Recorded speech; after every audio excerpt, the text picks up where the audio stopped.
Yes, welcome to the guest webinar today. That our professor is very much present over here, and people are joining one after another. Yes, I could see them on the participant list. Yes, Professor Saurabh Chaturvedi also I could see his face. Now you can on your camera, on your thing. Yes, now I could see them, everybody, and without wasting my time, because I told you now, Professor Saurabh Chaturvedi, myself, both we worked in Tanzania, and the professor worked there in the University of Iringa, and I worked in the University of Dar es Salaam, and we know each other. But the professor worked in many various other places also. But his biodata is very much long. That's why I will taking the in nutshell. But professor did his LLD. So perhaps I know that what is LLD, because it is there. Chaudhary Chauhan, Chaudhary, what is CCS? Chaudhary Charan Singh University. Earlier it is called the University of Meerut. That is where he did his LLM, and now at present from the PhD also he did from the same place.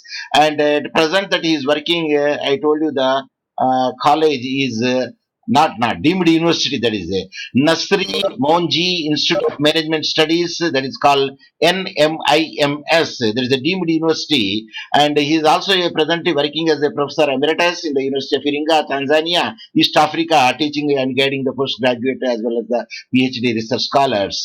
So he's worked in the national law universities, and he's a dean of the University of Petroleum and Energy Studies, Dehradun, and he's also worked there in the associate professor, National Law University, Jodhpur, which is an institution of the world repute in the legal education in February 2009 to 2009. Yes, both the 2009 that he worked in the various capacity, and sir wrote some of the books, and he's presented the paper in the international and national journal, and he supervised the PhD, supervised the LLM, and then he's having the publications, World Trade Law, that is the Excel publication is there, and medical jurisprudence and legal theory also. It is one of the theories that which is made over there, and then we'll come to the matter of the liability of the internet service providers in India, challenges, possibilities, and sir has made the WTO also. Three effectiveness of WTO law in developing countries, the relevance of the rules, legitimacy, and ownership by Multimedia University, that is the Malacca, Malaysia. So international journals also that sir has published refers courses, and many attended. But anyway, that is a full-fledged professor of law, and now the dean also in the university where I have said, and he is also best in the extracurricular activities and hobbies, personalities. He has been over there. With the short note of this one, that I will now request hand over the my mic or the microphone to the professor. Professor, now you can start your lecture on the topic which is given over there. Yes, professor. All right, sir. Sir, thank you very much for being so kind to me. I am so thankful to Professor Muhammad Sahib Hussain Sahab. He has always been a big brother to me, and we have been together in we have been together in Tanzania, and also we have been in a very good relationship as such. And that is what actually an asset I have earned here, remaining with Muhammad Sahib Hussain Sahab as such. And when he directed me to come up and to guide the young students as such on certain issues related to the IPC, I could not say no to him. Of course, he is always being my elder brother. So I have now I'm here with you. So already Professor Hussain has already spoken about me and my achievement in academics. Presently, I'm working as a dean with NMIMS University in Mumbai, and I'm taking care of some students who are here doing their UG and PG programs. And also this time, I'm a professor emeritus with the University of Iringa in Tanzania, and I'm guiding some students for master's program for writing their dissertations and also writing some PhDs. So this is how we are working on. And today, the subject which has been chosen by me, actually, it is a very big subject. I must say it is very, very important when every time in every general discussion we are using the word evidence. We are in the general usage also. Many times, whenever we are finding ourselves into some maybe not very clear issues, maybe in the vague issues, we are asking some others to please show me the evidence.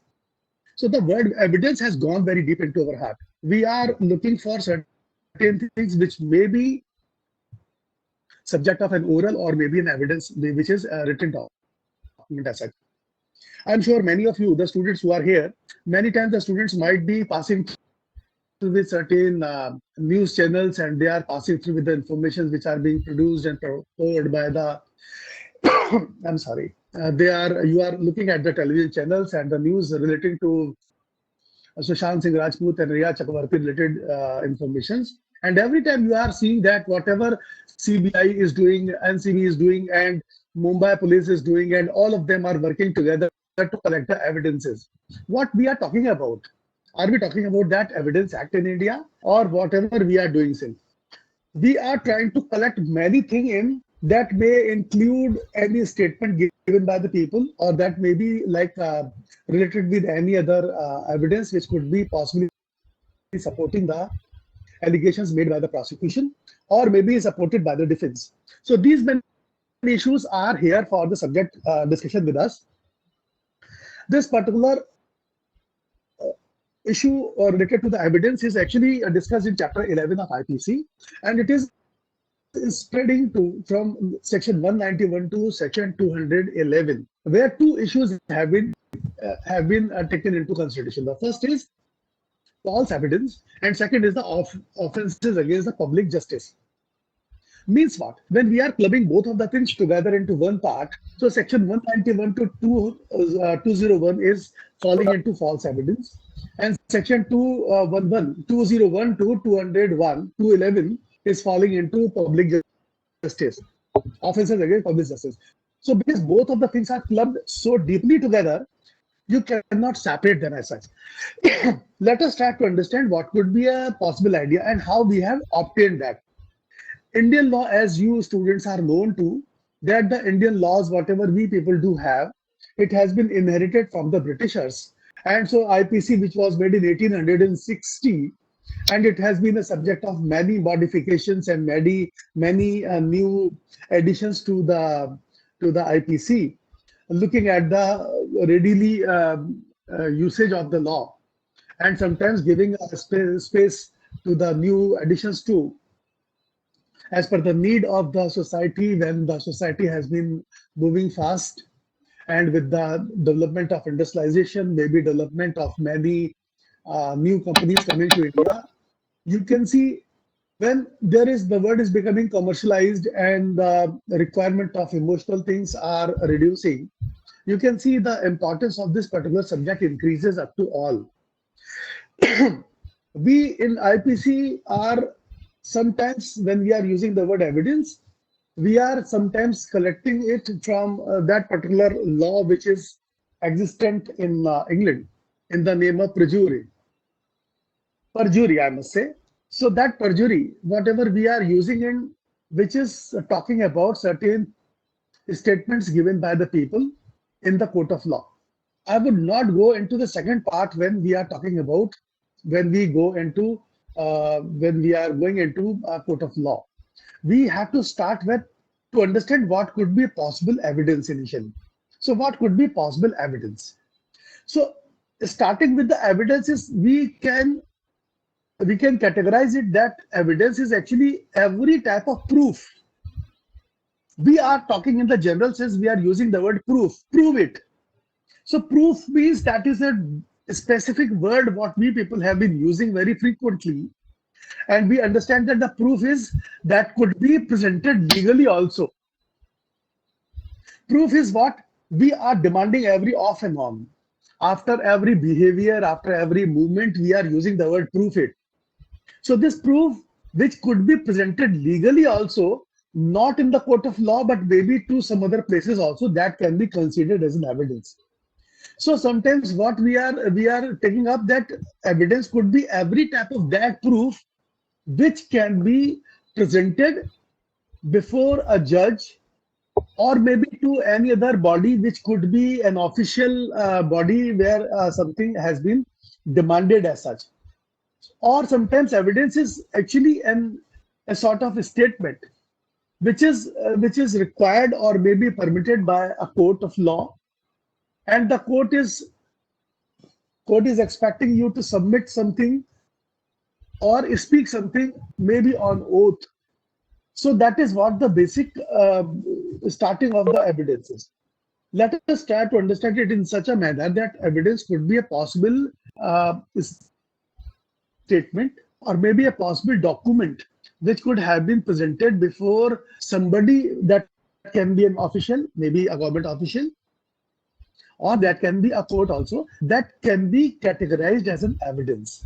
Now, so when we are taking up in this particular segment of the law or the piece of law, we can always think, and I have always been guiding my students who are here, who are studying IPC. We are always trying to connect the issues related with IPC with Indian Evidence Act and also with the criminal procedure law.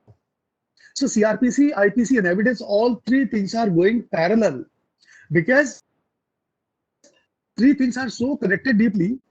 Whenever you are talking about commission of an offense, anytime, any place, of course, it is a subject of whenever suppose you are finding anybody who is killed. So killed is not only one thing. Killed may be a subject of who killed and whether it is killed. So that what you are passing through with Sushant Singh Rajput in your day-to-day discussions, you can see that it is not only that whether he is killed, the subject is whether it is a killing or a suicide. So that is the first issue, whether it was and what could be a possible intention and who is the person wrongdoer as such. So we are working on all three things in a same manner at the same time. We are taking up IPC, that there is a dead body found. Second thing is procedure, which comes as a CRPC, and we are identifying through the police that who actually did it. And so evidence, who are possibly wrongdoers in this particular event. So you can see that all three things are going together. So with the IPC understanding, Indian Evidence Act automatically jumps in the middle. So Section 3 of Indian Evidence is also giving a certain type of idea that what could be the evidence. And so Section 3 is categorizing it either in the oral form of evidence or maybe in the documentary form of evidence. So oral form of evidence means that it could be a statement. When somebody is making a statement, it can be considered that whatever he is speaking or she is speaking, they must be speaking on the basis of their knowledge or maybe on the basis of certain documents, or they believe that it may be a possible true idea. So then there could be possibility of many things together in. So that could be an oral sort of statement. And second thing could be a documentary evidence. When we are talking about documentary evidence, that is basically a statement which is presented to the court of law and which may be believed as a false or not false. Okay, so we do not know whether it is, we are not going into the false issue related to the evidence. We are trying to understand what could be possible evidence only. So we could reach on one conclusion. First thing is, evidence is two type of things. That could be a statement, and second thing is, evidence could be a documentary evidence. So then, first thing is evidence. Second thing, it can be having two different variants. That could be a oral one or maybe a documentary evidence. That is the whole, whatever we understand in the word evidence. Now, what is a false evidence? Now we are moving through the false evidence, which is an original subject matter of our discussion, section 191 of IPC. So we believe under section 191, which starts with the false evidence. So evidence is understood. Now, second thing comes into that is a false evidence. So false evidence is it's explained as giving false evidence means a person bound by oath or express provision of law to tell the truth. There are two different things again. There are three different things. When there happens to be a situation in a court or maybe at any other official, when there is somebody who is there to make a statement. Whenever the statement is given by somebody, it is a subject of express. He is actually supposed to speak on oath. Like whenever you are suing, I'm correcting this issue with again Sushant Singh Rajput case, when you can see that some of the film actresses and the actors are being invited by the police, and the police people are, or maybe I must say the police, or maybe CBI, or maybe NCB officials. Here they are not court; they are government officials. The first thing is clear that they are not court. So whatever is being spoken by them, by the film actresses, or maybe by the people there, by the maybe the actors or actresses, or maybe some supporting staff of Sushant Singh Rajput, whatever they are speaking not to the court but to the government officials.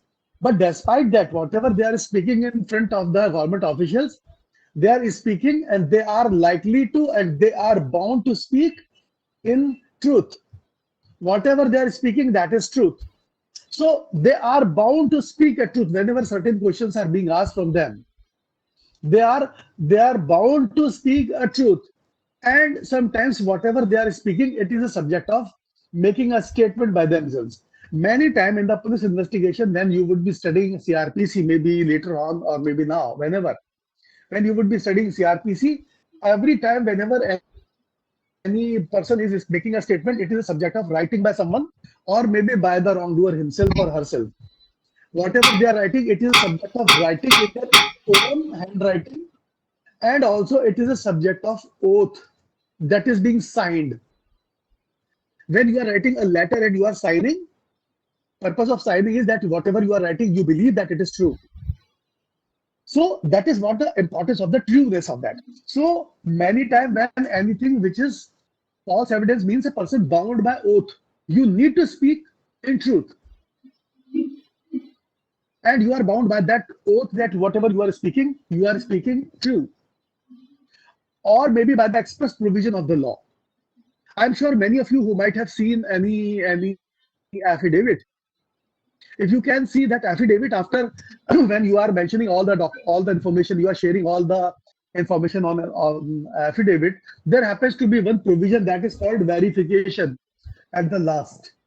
That particular part of the verification specifies, and that comes with a statement that whatever I have written into, it is true to my knowledge, and so help me the God. It means what? Whenever you are submitting a document, because affidavit is a document which is to be submitted to the court or to the some other government officials, maybe the registry office, or maybe to any other administrative office also. So in that situation, you can understand that this particular issue is when you are requiring to make express provision, you are writing expressly specifying that whatever you have written in that affidavit, it is true to your knowledge. And so there is nothing is concealed, nothing has been concealed, nothing has been altered, and everything is completely as per the tune. So it is makes a false statement, and despite that particular responsibility which is on you, and when you need to speak a truth, and despite knowing that you have to speak a truth, you are making a false statement. Means whichever information you are sharing, you are known to that it is a false information, or a statement that he doesn't believe to be true.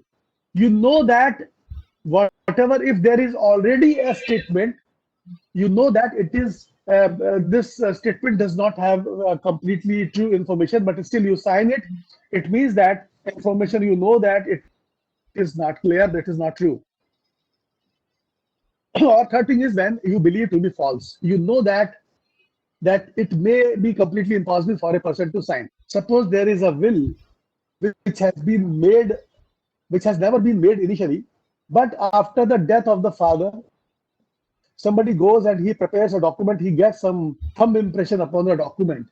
And then when this document is to be presented before a registrar of the property, or maybe to the court, and the court asks that whether it is a good document, and you say yes, you have not done anything, but you believe that it is a false document, but still you say yes, it means that it is a part of the false evidence. Okay, so in that situation, you can always see that what is actually we are talking about is the false evidence. Now, going ahead with that particular issue, going ahead with the issue, you can see. that there are certain issues which are making it very resembling to the English Treasury Act of 1911 as such. Although I would be discussing it maybe in the second part of the issue as such. Now, so the moment I'm over with that particular issue, and we are trying to get into now, we look at and we have to make a little differentiation with the English law perjury. So perjury, when we are using the word perjury, we are talking about those issues where somebody knows that he is speaking a lie, but still he is doing that in the court of law. So that is how we are trying to make a difference in the Indian section 191 and also English law of perjury. There are two differentiations into that. Perjury is basically made in the court of law only, while in Indian section 191 is not confining itself only to the court. It is having a bigger extension of the application of the law, and it may be applicable across those people also who are not a court but who are quasi-judicial courts, maybe income tax or maybe other taxation authorities, maybe police or maybe some other related issues as such. So you can say that is how that happens to be a differentiation in the middle of English law of perjury and also the law mentioned in TC as such. There are certain things which can be considered that there could be some prerequisites as such. Okay, so prerequisites are: statement is contrary to the oath or the declaration, requires an express provision to state the truth. When we are talking about in Indian law, we are looking for the statements which are contrary to the oath or the declaration. While in English law is a statement or a declaration which is only in the judicial process, as I just discussed about. Okay. Now, when we are talking about one more thing is here, what we are using the word very regularly, and we are using a word oath. Oath, what do you mean by oath as such? Many times in the films, you might have seen that there happens to be a person who is standing in the witness box, and somebody comes and he asks you to take an oath in the name of God or in the name of somebody to whom you have a belief into. This type of filmy pattern is there, but what do you actually mean by the oath? So in India, we are having Oath Act of 1969. In India, we are having one proper law that is called as Oath Act in 1969. So Section 8 of the Oath Act is defining it. What is oath? It is the duty of the state the truth. Means when we are here to speak about and to when we are expected to make a truth by an express provision of law to state the truth, or when we are bound by the law to make a declaration, or we are having legal obligation to speak the truth in view of the oath administered, or we are having express provision of law which binds him to speak the truth. You see what we are talking about. Under Section 8 of Oath Act in 1969, there have been certain issues when there are in express provision of the law to state the truth. Means many time at many places when you are furnishing some information to the government officials, they are expecting you to speak the truth. It means that whenever you are there,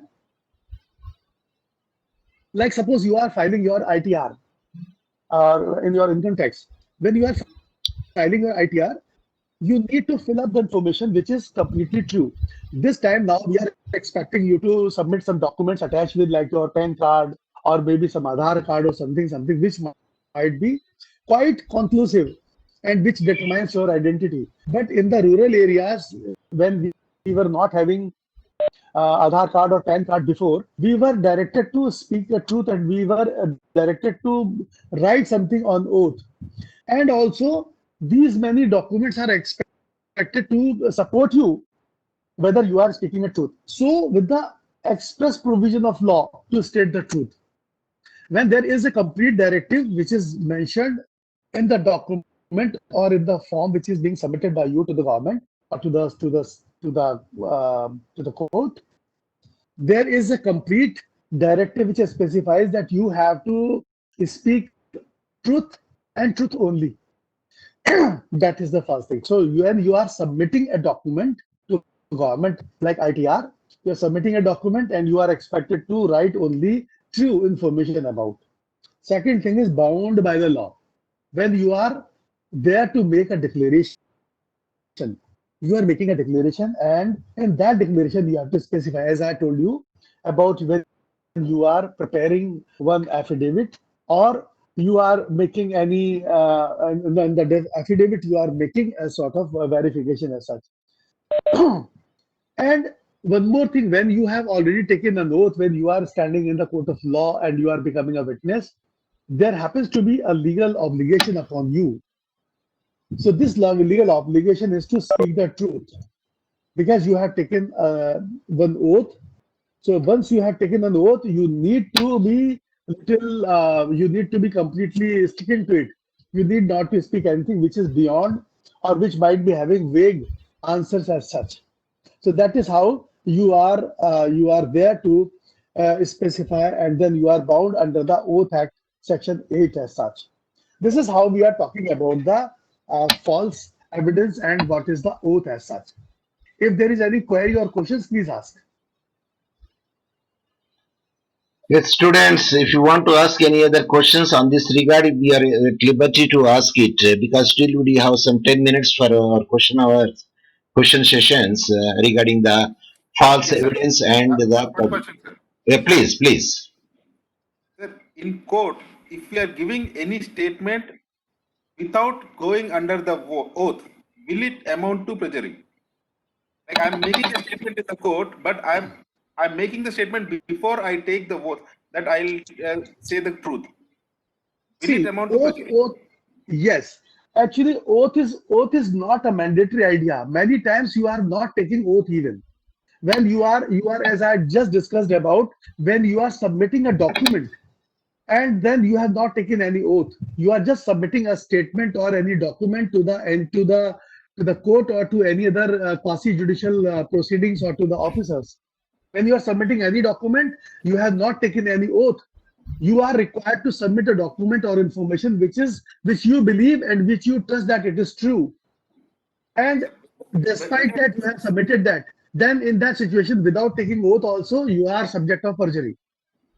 No, sir. When you're submitting a document, you're giving an underwriting that all the information in this document is true as per my knowledge. That is equivalent to an Yes. oath. No. Every time you are not. Every time you are not. See, this is what you are doing into your affidavits. When the affidavit you are verifying certain documents. In the documents, when you are certifying, you are verifying that yes, whatever information has been shared in, it is a subject of truth and maybe the best of your knowledge. But many times you are not submitting that. Many times, like you are filing an ITR, suppose. When you are filing an ITR, you are not supposed to write any verification, or you are not taking any oath into that. So even that, whatever you are filing into that ITR, it is supposed to be submitted by you without any oath, and then this particular information which is submitted, if it is found false, you are subject of perjury. And one more question, sir. When we are talking, you told that when we are talking to the government officials, like when you go to an inquiry or when police take you to an inquiry, Yes. are you obliged to speak the truth? Like, Yes. Do not. pardon? Yes. Yes. You are supposed to speak a truth. Although Even if we the are police not is going into the inquiring, provisions. No. We are not going into the provisions of CRPC. When any statement given by any person in the presence of police would not be standing in the court of law. It is something else. But usually the police yeah. is expecting you to speak a truth. This is what is being expected. So whenever you are speaking something else, and this is what is being considered that it is not found truth, of course it is a subject of perjury. So any statement given to the police, if it is found untrue, will amount to perjury. Please try to understand it in this two. There are two different options. Like Suppose willingly saying to suppose yes, I'm Yeah, talking please about continue. when you're lying, I'm talking about willingly lying. Like knowing that it is false, Okay. but still giving a false statement to police, it will Yes, amount to yes, perjury. yes, it would be perjury. And then one other thing, sir, whenever whenever you are asked for an inquiry by a police, Yes. you're not under oath and Okay. you're not in the courtroom. Do you have the right to remain silent? You can, yes, you have a right to remain silent. It is there. Okay. It is your right. It is your right to remain silent because many times it is you don't want to speak because the police cannot induce you to do that. But the practice is something different. We are going through the law only. If you have being asked any questions by the police or maybe other inquiry officer and you are not speaking, then it is very much vested in you that you can remain silent also. Yes, other student would like to ask any other question, please. You can ask. Still, we do have some time with us to in the question session. Any other student? Amarendra, Amareshwar, please unmute and speak.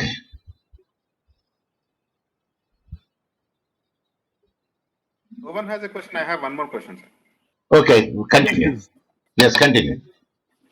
Sometimes, for a lawyer, when you're defending your client, you need to suppress some facts. Yes, Does suppressing yes. facts amount to perjury? No, actually, that does not apply upon the advocates. Oh, so advocates cannot be so. Even though the They are not advocate bound told them under something Section is, 1. pardon, sir. Yes, under Section 191, it does not apply upon the advocates. Okay, so the advocates are allowed to lie in the court with the full They are knowledge of not. the truth. They are, yes. Despite knowing the truth, sometimes they are fabricating something which is different from the usual idea or maybe the usual truth. So they are suppressing it. They are making via media or they are making some bypassing of the truth. So then it does not apply upon the advocates. Okay, if an advocate is misleading the court away from the truth, it does not amount to perjury. Yes, yes, it does Okay. not allow. It does not amount to. It is Yes, established law. yes. Other students would like to say because still we do have some 5 minutes in your hand. Yes. So if there is no question, then can anyone say the vote of thanks from the student side? Sir, you are asking now. So I have so many issues even to discuss.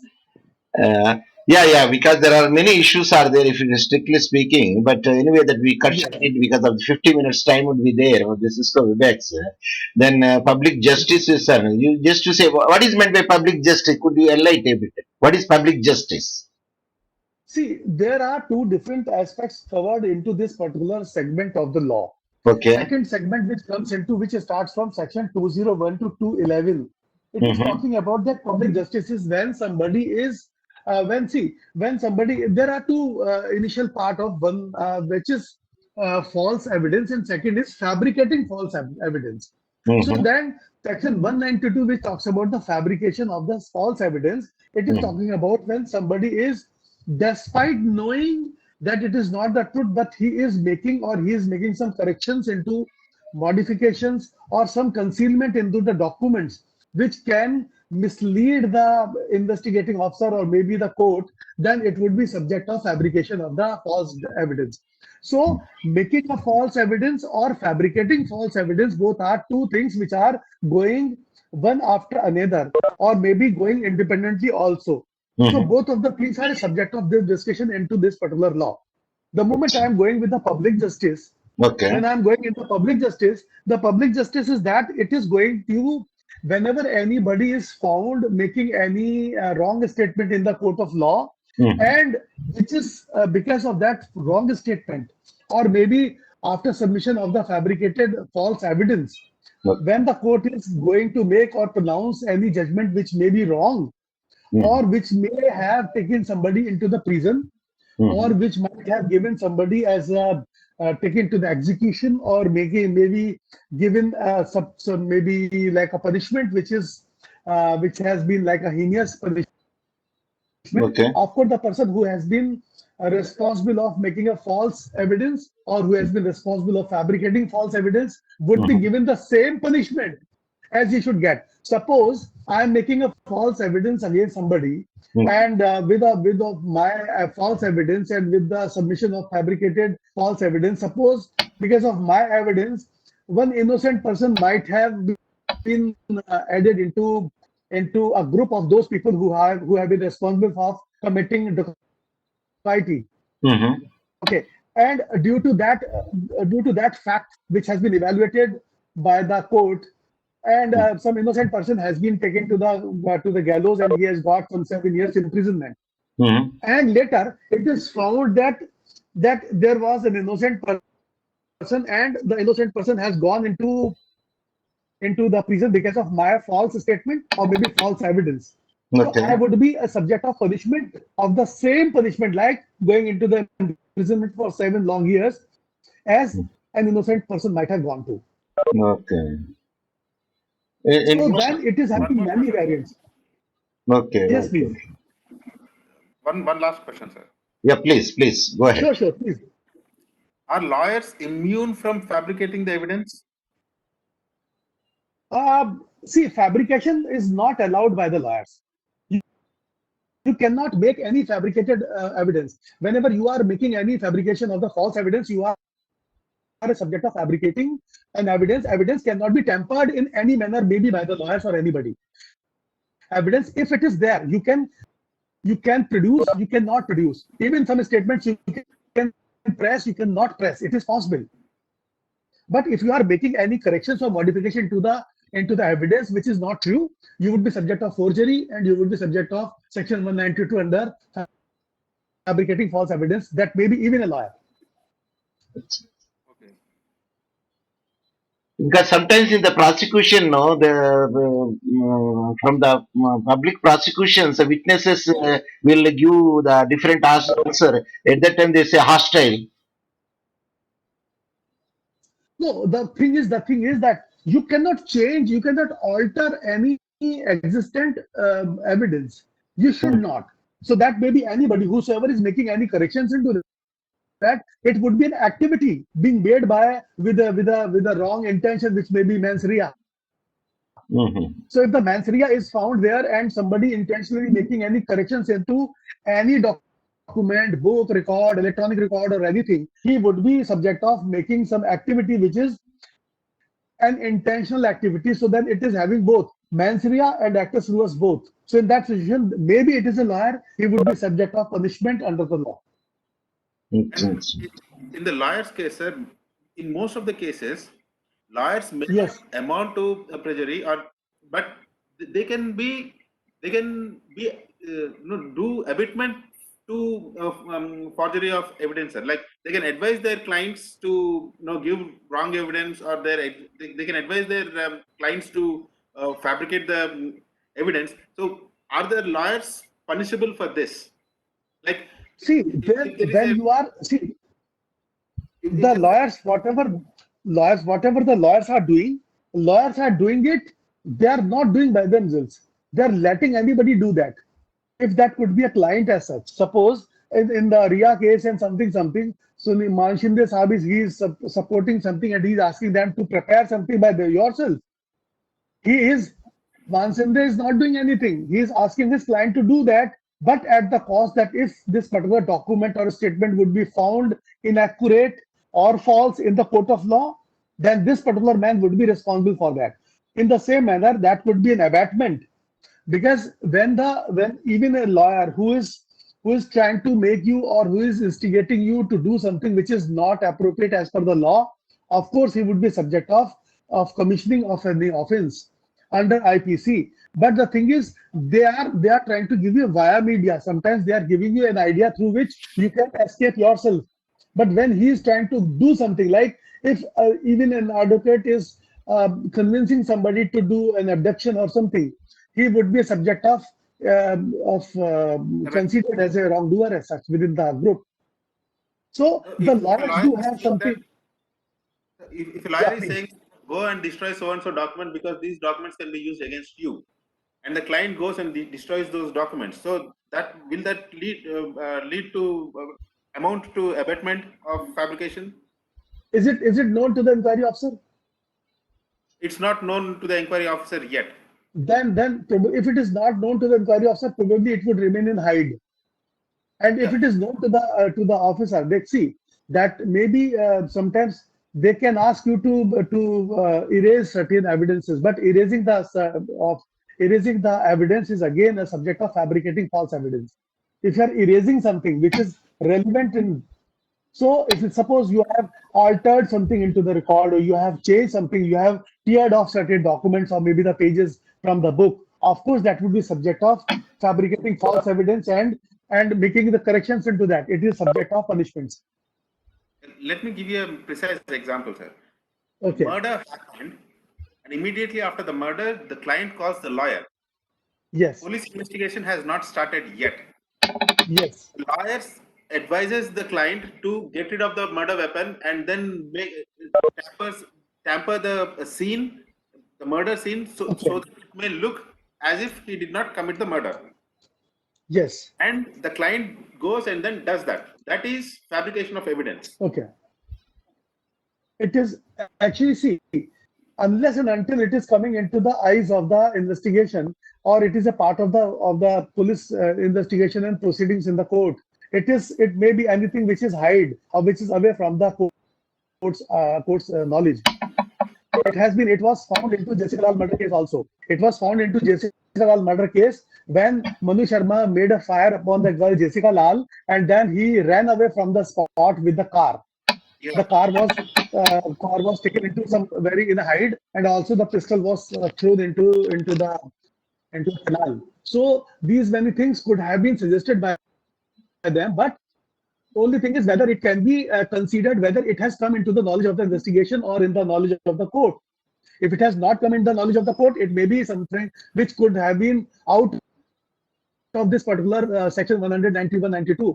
But if it is coming into the knowledge that that has been made specifically, then of course it will be subject of abatement.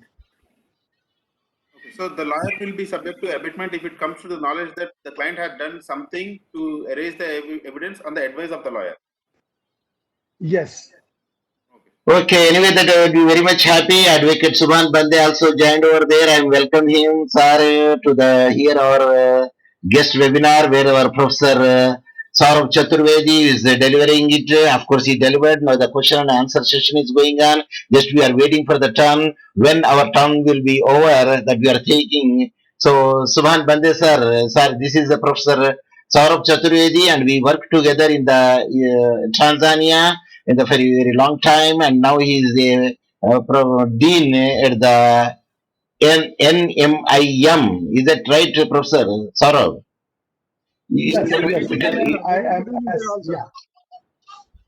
So thank you very much. Yes, and it is having the branch also in Mahbub Nagar. Is it Mahbub Nagar? No, is it not? Yes, is in Mahbub Nagar. Yes. You say something about your institution, sir.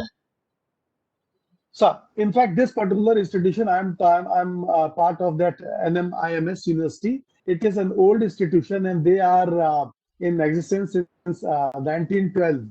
So they are very, very old institution. They are running many schools for all part of the segment of the society, and so they have been having many institutions for that. This time, my management studies, they are existent in Mumbai for the last almost 30 years, 38 years, I must say. And for the last 2 years, we have been diversifying ourselves to many other part of Indian, like maybe metro cities, like including Bangalore, Hyderabad, Navi Mumbai, Indore, and also we are opening in Chandigarh. So we are having a specialization in management studies, and now we are expanding our wings to the law education. So I am open to the students or to the faculty members if they would be requiring any assistance from my part. I'm in Navi Mumbai campus. I'm taking care of, and we are having some UG program, which is a 5 years UG program in BA and BBA, and also we are having a master's program in LLM in various specializations, maybe criminal law. We have recently introduced criminal law.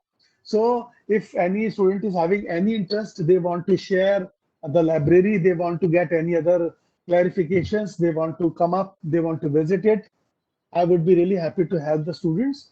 And if they are requiring any other assistance in academics, maybe preparing their articles and getting publications of the same, I would be happily doing it. Of course, that would be my submission to the gathering across. Yes, the indication has just displayed over there on the screen that the meeting is going to be closed over there.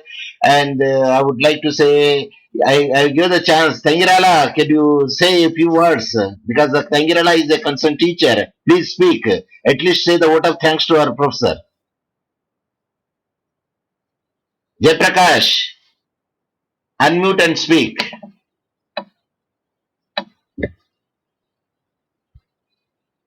I saw you there in the list, Jayaprakash, but now I could not see you.